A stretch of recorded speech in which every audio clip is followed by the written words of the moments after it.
నమస్తే welcome to ET. Pawan Kalyan నటిస్తున్న OG cinema Tollywood లో భారీ అంచనాలను రేకెత్తిస్తోన్న విషయం తెలిసింది.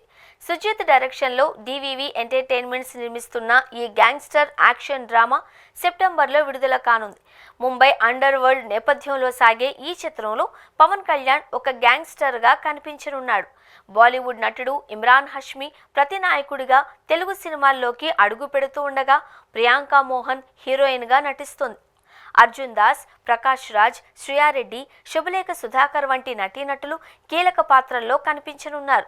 ఓజీ సినిమా ఇప్పటికే షూటింగ్ ఆలస్యమైంది. పవన్ కళ్యాణ్ రాజకీయ కారణాల వల్ల ఆటంకాలు ఎదుర్కొన్న విషయం తెలిసింది. అయితే ఇటీవల పవన్ కళ్యాణ్ షూటింగ్లో చేరడంతో పనులు వేగవంతమయ్యాయి.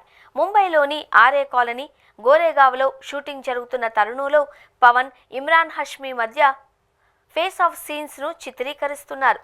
తమన్ సంగీతం అందిస్తున్న ఈ సినిమా టీజర్, గ్లిమ్స్ ఇప్పటికే అభిమానుల్లో హైప్ను పెంచాయి. అయితే స్పీడ్ ట్రాక్లో ఉన్న సమయంలో సినిమా షూటింగ్కు మరో ఆటంకం ఎదురైంది. తాజాగా ఇమ్రాన్ హష్మీ డెంగ్యూ బారిన పడినట్లు వైద్య పరీక్షల్లో తేలింది.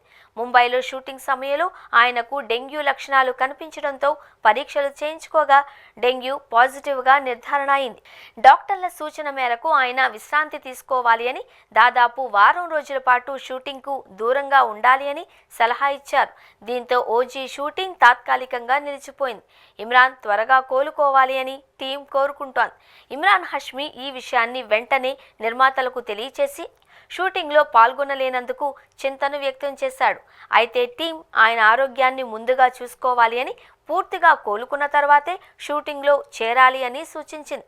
ఇమ్రాన్ ప్రస్తుతం ఇంట్లో విశ్రాంతి తీసుకుంటున్నారు. ఈ సమయంలో షూటింగ్ స్కెడ్యూల్ను మార్చి ఇతర సన్నివేశాలను చిత్రీకరించే అవకాశం ఉంది అని తెలుస్తోంది. మొత్తంగా ఓజీ సినిమా మరోసారి ఆటంకం ఎదుర్కొంటోంది. కానీ ఈసారి కారణం పవన్ కళ్యాణ్ కాదు. ఇమ్రాన్ హష్మీ త్వరగా కోలుకొని షూటింగ్లో చేరితే సెప్టెంబర్ 25న సినిమా రిలీజ్కు ఎలాంటి ఆటంకము ఉండదు. ఈ సినిమా పవన్ కళ్యాణ్, ఇమ్రాన్ హష్మీ కాంబోతో ఎలాంటి సంచలనం సృష్టిస్తుందో చూడాలి.